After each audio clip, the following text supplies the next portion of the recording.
السلام عليكم ورحمة الله وبركاته. إن الحمد لله نحمده ونستعينه ونستغفره ونعوذ بالله من شرور أنفسنا ومن سيئات أعمالنا. من يهده الله فلا مضل له ومن يضلل فلا هادي له، وأشهد أن لا إله إلا الله وحده لا شريك له، وأشهد أن محمدًا عبده ورسوله. يا أيها الذين آمنوا اتقوا الله حق تقاته ولا تموتن إلا وأنتم مسلمون. يا أيها الناس اتقوا ربكم الذي خلقكم من نفس واحدة وخلق منها زوجها وبث منهما رجالا كثيرا ونساء، واتقوا الله الذي تساءلون به والأرحام إن الله كان عليكم رقيبا. يا أيها الذين آمنوا اتقوا الله وقولوا قولا سديدا يصلح لكم أعمالكم ويغفر لكم ذنوبكم، ومن يطع الله ورسوله فقد فاز فوزا عظيما. أما بعد، فإن أصدق الحديث كتاب الله، وخير الهدي هدي محمد صلى الله عليه وآله وسلم، وشر الأمور محدثاتها، فإن كل محدثة بدعة وكل بدعة ضلالة وكل ضلالة في النار. عباد الله، katika khutba yetu ya leo ya tarehe 30 Jumada al-Ula, yani mfunguo 8 mwaka wa 1447 tangu hijra ya mtume Muhammad sallallahu alaihi wasallam, ambayo inalingana sawa na tarehe 21 wa mwezi wa 11 mwaka wa 2025. Neno ambalo nitapenda nianze nalo kwenye khutba ya leo ni maneno yanayonasibishwa na khalifa wa 4 wa Kiislamu, ibn ammi wa mtume Muhammad sallallahu alaihi wasallam, Ali bin Abi Talib, pale aliposema kalimatul haqqi urida biha al-batil. Hayo ni maneno ya kweli, maneno ya haki yanayotumiwa kwa makusudio maovu. Kisoma katika vitabu vya historia ya Kiislamu, hasa katika kipindi cha mwisho cha utawala wake kiongozi huyu mtukufu Ali bin Abi Talib radhiyallahu ta'ala anhu, utakikuta ni kipindi ambacho kiliingia mizozo mingi sana. Kwa ufupi, tangu mwanzo mpaka mwisho wa utawala wake kulitokea waasi waliompinga yeye dhahir shahir, wakaingia barabarani wakazidhibiti njia wakiwa wamejihami kwa silaha na kufanya uharibifu wa mali, bali walifikia kuwaua watu kwa madai ya kwamba wanataka haki. Haki yenyewe ni kuhukumiwa kwa kitabu cha Allah subhanahu wa ta'ala, na nembo yao kubwa na kauli yao mbiu ilikuwa la hukma illa lillah. Sisi hatutaki hukumu nyingine yoyote isipokuwa hukumu ya Allah. Kauli hii ikawa imewashawishi na kuwadanganya baadhi ya watu walioisikia, lakini ilipofika kwenye masikio ya Ali bin Abi Talib, kwa kuwa anazijua njama za watu waovu, yeye akasema maneno haya, kalimatul haqqi urida biha al-batil. Haya ni maneno ya kweli, maneno ya haki, lakini yametumiwa kwa makusudio maovu. Hawa lengo lao ni kutaka kuugawa umma na kuligawa taifa la Kiislamu kwa kufanya uasi wa kumuasi kiongozi mkuu, na mwisho yote ni kumpindua ili watawale wao. Lakini sasa hawana njia ya kufika huko, kwa lazima watumie maneno yatakaowachochea watu kuamini kwamba walichokisimamia ni haki. Kwa kuwa Ali bin Abi Talib ni mwanazuoni mkubwa wa Kiislamu, ni mwanafunzi mkubwa katika wanafunzi wa Mtume Muhammad sallallahu alaihi wasallam, yeye anafahamu mbinu za watu waovu, kwa sababu ukisoma Qur'ani na visa vya mitume na wale waliowaasi mitume na kuwakataa, hasa wale waliokuwa na mamlaka au waliokuwa na kauli katika jamii,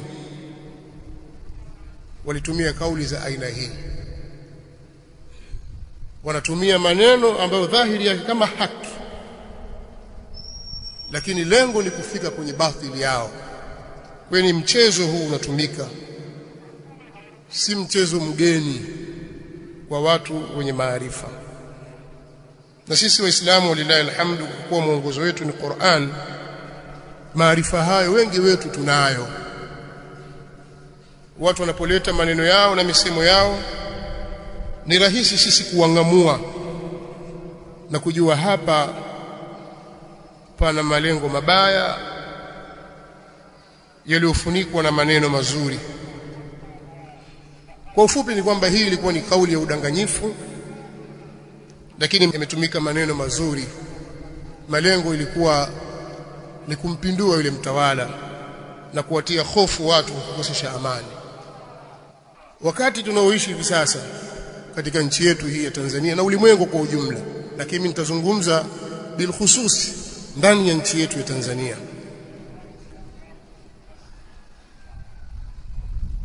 kumekuwa na maneno ya chokochoko na lugha za kiuchochezi dhidi ya watawala au viongozi wa Kiislamu wanapokuwa madarakani katika nchi hii, hasa kutoka kwa Wakristo na Wakristo wenyewe, hususan Wakatoliki. Inawezekana wasiwe wote, lakini wengi katika viongozi wao huwa wanafanya hizi chokochoko. Sisi tuliligundua jambo hili muda mrefu, na ndiyo maana ukirejea nyuma kabisa, kabla ya matukio haya, kabla ya mwaka huu, kabla ya utawala huu, kirudi nyuma ukifuatilia mihadhara yetu, hutuba zetu, darasa zetu na makala mbalimbali, utaona kwamba tunasimamia katika msingi wa watu kuheshimu mamlaka, kuwa na utiifu kwenye mamlaka, kwa sababu ndiyo muongozo wa mtume wetu Muhammad sallallahu alayhi wa alihi wasallam.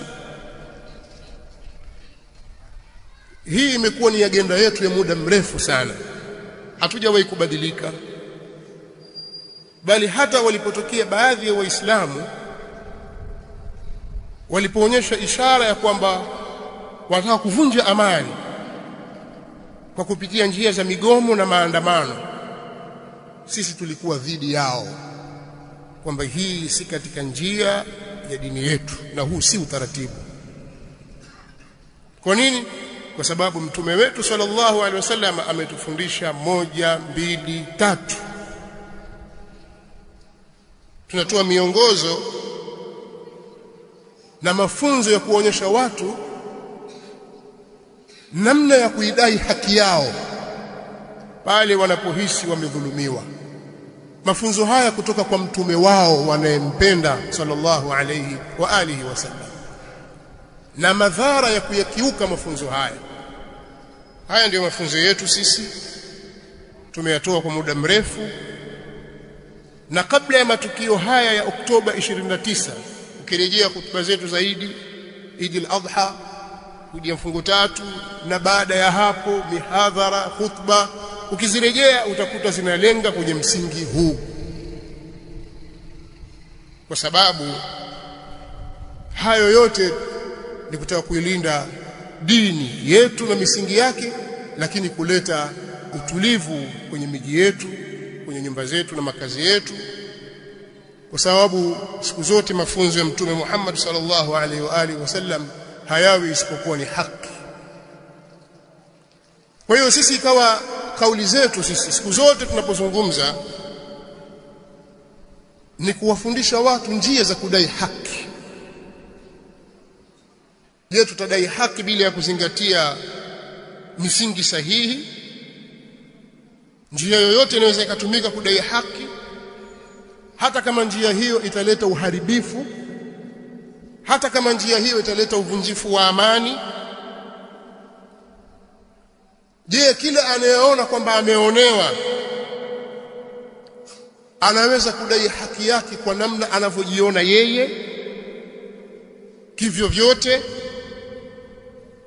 hata kama kutatokea uvunjifu wa amani? Je, ni haki ya nani ndiyo ambayo hiyo yatakiwa idaiwe kwa mabavu na uvunjifu wa amani, na haki ya nani yatakiwa idaiwe polepole taratibu bila uvunjifu wa amani? Haya tuliyafundishwa sisi, na si kweli yale yanayoenezwa kwenye mitandao ya kijamii katika kupambanisha baina ya kauli za maaskofu, wachungaji, mapadri kwa upande mmoja na kauli za mashehe kwa upande mmoja, kwamba mashehe wao siku zote wanasisitiza amani, hawazungumzii haki, lakini maaskofu wao wanazungumzia haki, kwa sababu kudai haki na haki ikipatikana ndiyo utakaozalisha amani. Kwa hiyo mashehe wao wazungumzia amani, lakini hawaizungumzii haki. Kadhib. Hayo ni maneno ya uongo, maneno ya mtu ambaye hajaelewa au anakusudia kupotosha. Sisi tutaka haki, kwa sababu Mola wetu sisi aliyetuumba ni wa haki. Dhalika bi anna Allaha huwa al-haq wa anna ma yad'una min dunihi huwa al-batil. Allah subhanahu wa ta'ala ndiye wa haki, na vyote vinavyoabudiwa kinyume chake Allah ni batil. Dini ya Uislamu ndiyo dini ya haki, na Mtume Muhammad sallallahu alaihi wasallam ni mtume wa haki, na sisi Waislamu tumeamrishwa kutendeana haki na kushikamana na haki. Isome sura fupi tu, suratul Asr. Allah subhanahu wa ta'ala atangaza wazi kwamba wanadamu wote watakuwa katika hasara ila wale walioamini na wakatenda amali njema, wakahusiana kushikamana na haki, watawasau bil haq.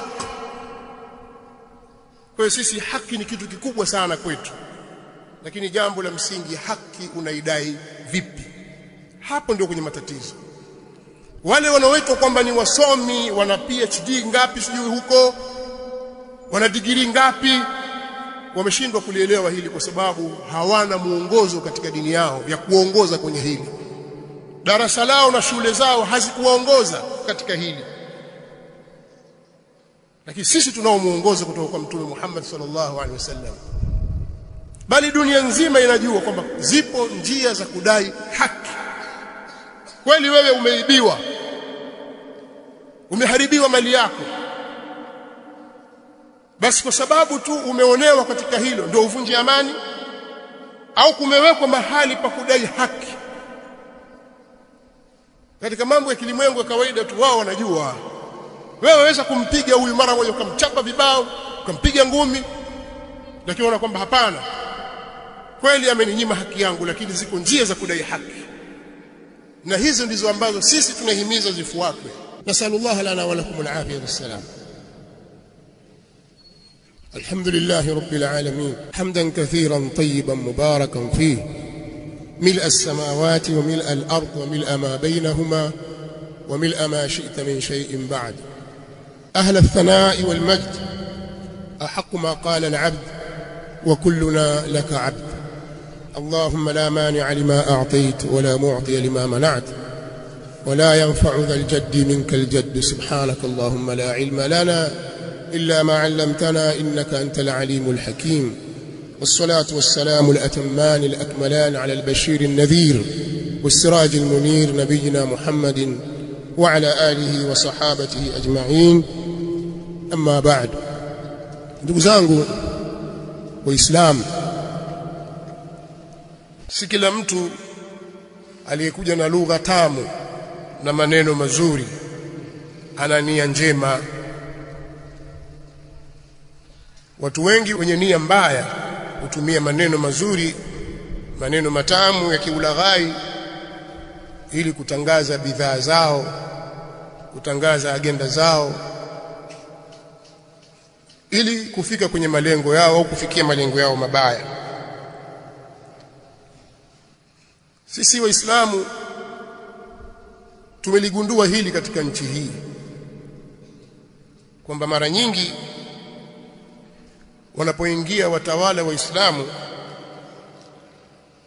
basi wakristo wanakuwa hawana raha na uongozi wa yule muislamu.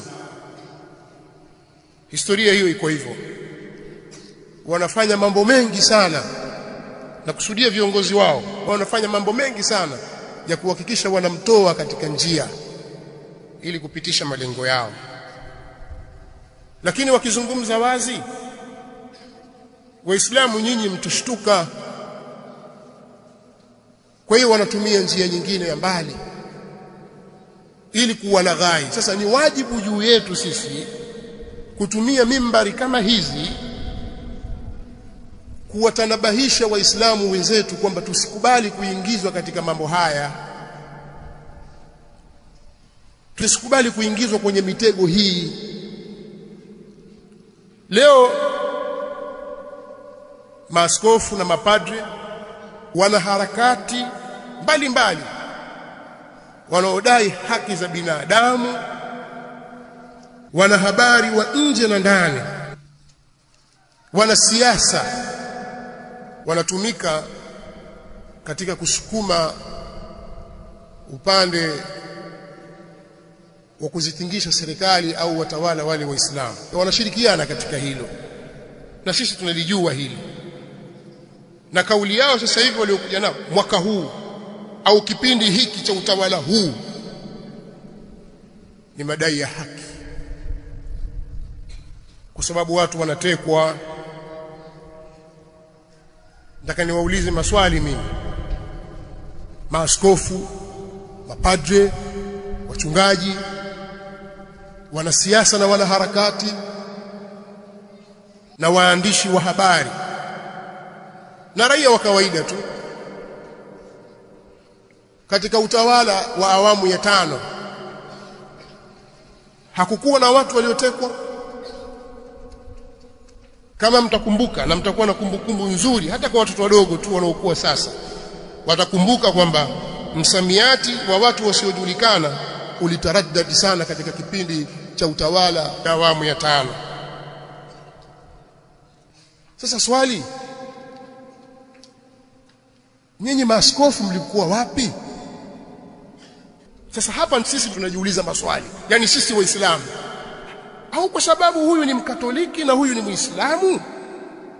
Kwa hiyo alipokuwa mkatoliki katika utawala wake yanatokea haya, wao waliufyata wakakaa kimya, bali alipokuwa akienda kanisani ilikuwa akiombewa.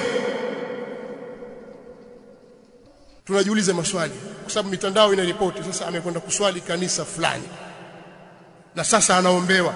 Ni mambo ya ripoti wenyewe, na haya matukio yalikuwa yakiendelea tena kwa kasi. Mlikuwa wapi? Hebu tufafanulieni jambo hili. Hii haki ina wakati, haki inamtazama mtu, inatazama dini za watu. Kama akiwa mkatoliki haulizi huyo, lakini akiwa muislamu lazima aulizwe. Haki ipi mnayoidai? Kama mtakumbuka, mimi sizungumzi kwamba nazungumza sasa kwa niaba ya wanasiasa, tuna maswali ya kujiuliza sisi kwa sababu ya hivi vitendo vinavyofanyika na haya matamko yanayotoka.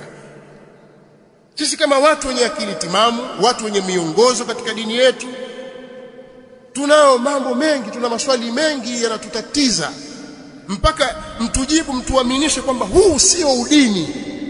Hamumpigi vita rais aliyeko madarakani kwa sababu ya dini yake. Hebu tupeni majibu katika hili, turidhike sisi na sisi tuungane na nyinyi.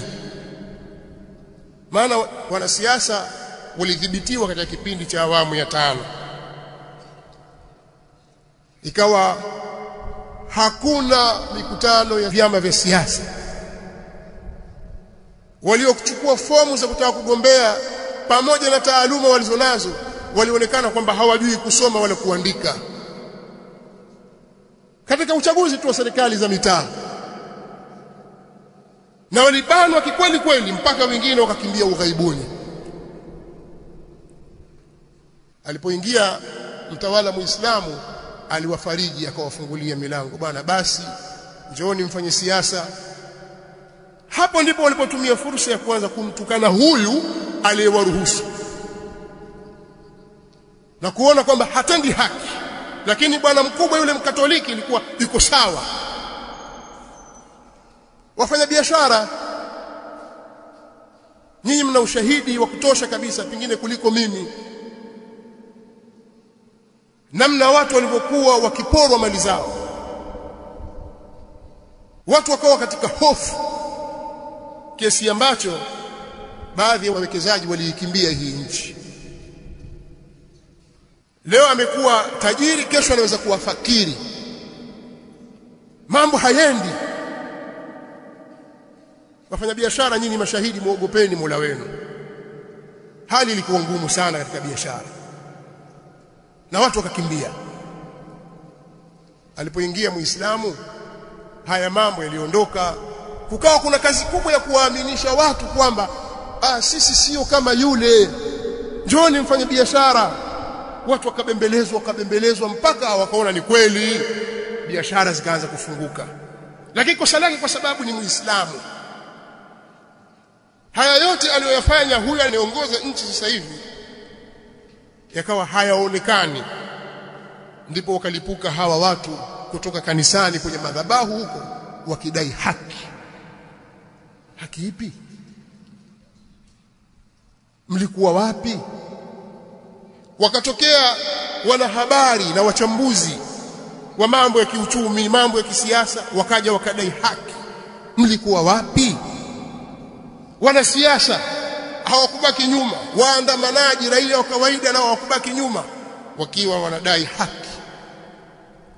Ya ayyuhalladhina amanu kunu qawwamina lillahi shuhadaa bilqist wala yajrimannakum shana'anu qaumin ala an la ta'dilu i'dilu huwa aqrabu littaqwa wattaqullaha innallaha khabirun bima ta'malun. Allah subhanahu wa ta'ala katika suratul Maida, sura ya 5 aya ya 8, anatuambia, enyi mlioamini nyinyi, waumini nyinyi, kuweni wasimamizi madhubuti kwa ajili ya Allah kwa kutoa ushahidi wa haki, wala kuchukiana na watu kusiwapelekeeni nyinyi kutofanya uadilifu. Kuweni waadilifu. Kweli mna chuki na Waislamu, hebu kuweni basi na uadilifu. Mbona uadilifu unawashinda? Hebu pimeni mambo wakati ule na sasa, wakati alipokuwa Mkatoliki na wakati sasa yuko Muislamu. Pimeni, wekeni uwiano hayo mambo, alafu muone haya. Msiropoke tu.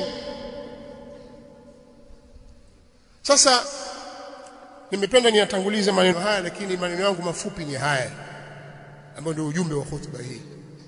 Sisi tulikataza watu wasitoke barabarani wakafanya maandamano, wala wasishiriki katika jambo hilo, kwa sababu jambo hili lina hatari, linavunja amani, haki haidaiwi hivyo, kutatokea mauaji, kutatokea uharibiwa mali za watu, kutaingia hofu, Sio kwamba alikuwa tunajua ghaib, mambo yasiyoonekana, mambo ya mbali, tunajua mambo ya kesho na kesho kutwa. Sisi hatujui ghaib, bali ile miongozo tunayosoma ndiyo inatuelekeza kwamba pakitokea hivi kutakuwa na hili. Na kweli yale sisi tulikuwa tukiwatahadharisha watu wasifanye, kwa sababu madhara yake ni 1, 2, 3. Watu waliyafanya, wakatuona sisi tunatumika vibaya, sisi ni vibaraka. Kwa hiyo acha tuingie barabarani tudai haki yetu, na wengine tunataka nchi yetu. Swali, nchi mliipata? Hawakuipata nchi. Kilichotokea ni nini?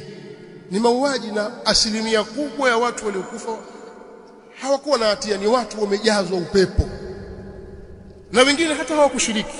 Lakini linapotokea balaa kama hilo halichagui. Lakini hizi kauli za watu waandamane, wafanye fujo, wachome mali za watu zimetoka wapi?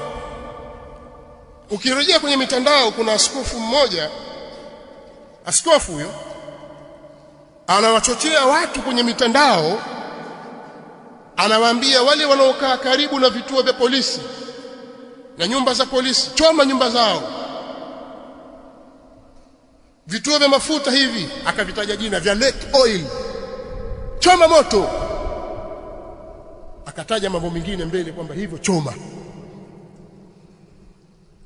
Swali langu kwanza, na maswali kadhaa hapa. Hili swali la kwanza, na wauliza hawa watetezi wa haki za binadamu, wana habari na watu mbalimbali, je, huu sio ugaidi? Huu wa kulipua vituo vya mafuta na kuchoma nyumba za askari na vituo vya, huu sio ugaidi? Twendeni kwa haki. Swali la pili, kauli kama hizi zingetoka msikitini, kwamba huko mahali fulani kuna shekhe amepanda kwenye mimbar anawahamasisha Waislamu watoke wakachome vituo vya mafuta au vituo vya polisi na nyumba zao, na wakaonekana kule vijana wamevaa kanzu na barakashia wanatekeleza hilo. Je, hili lisingeitwa ni ugaidi? Au ugaidi mpaka awe Muislamu, lakini akiwa Mkristo si gaidi? Sasa huyu anatoa maelekezo haya na yakafanyika. Inasemekana, sijakuwa na uhakika, lakini inasemekana vituo takriban 38 vya Lake Oil Muislamu vilichoma moto. Kwa nini Lake Oil? Kwa nini zisiwe shule za kanisa? Watu wa kanisa hawana mali?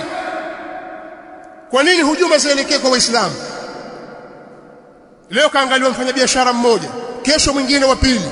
Sisi tunaona kwamba tupigania haki kuchoma mali ya mtu kwa kufanyaje? Sasa askofu kama huyu azungumza maneno haya, swali, sio ugaidi? Wallahi huu ndio ugaidi wenyewe. Ugaidi bwana hauna dini, wala hauna kabila, wala hauna mji, wala hauna madhehebu.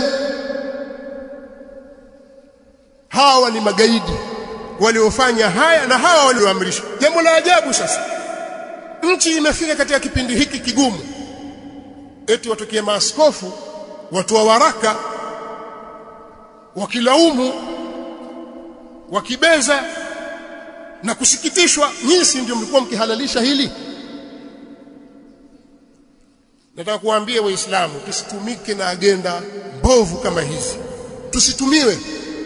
Na niliwahi kuzungumza siku za nyuma kwamba kama wao hawana mafunzo ya kuelekeza namna ya kufanya, sisi Waislamu tunayo mafunzo yetu kutoka kwa mtume wetu Muhammad sallallahu alaihi wasallam yanayotuelekeza namna ya kufanya. Lakini mkitoka hapa mkatafakari tu yale mnaoyaona katika mitandao, ambayo baadhi ya vyombo vya habari vikubwa vya nje ya nchi na vingine vya ndani ya nchi vinayaripoti, hebu yatazameni yale matukio. Huu sio ugaidi? Mkavamia katika kituo cha watu, mkabeba mitungi ya gesi, mkaondoka nao, pengine maisha yako uje kutumia gesi, lakini wabeba wenda nini? Kwa sababu hiki cha Muislamu.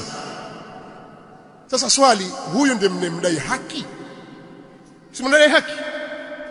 Ndio huyu mmechoma mabasi. Sina haja kuyataja majina. Lakini mabasi ambayo wengi katika wamiliki wake ni Waislamu walikwenda wakayachoma moto. Hawa ndio mnaowadai haki? Mimi siamini kwamba majengo kama makanisa na mahospitali ya kanisa hawajayaona. Siamini hivyo. Walikusudia. Siamini kwamba hawakuona mali za Wakristo wenzao. Siamini hivyo. Maneno haya kama yatatumika kwamba ni uchochezi na ni udini, na iwe hivyo. Lakini mimi siamini hivyo. Hapa pana agenda. Sasa nauliza swali jingine.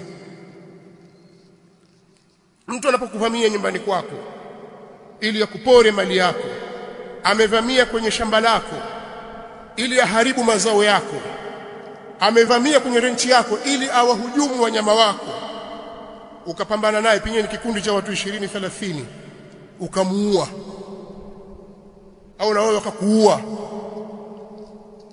ni sawa atokie mtu adai kwamba wale walikuwa na haki?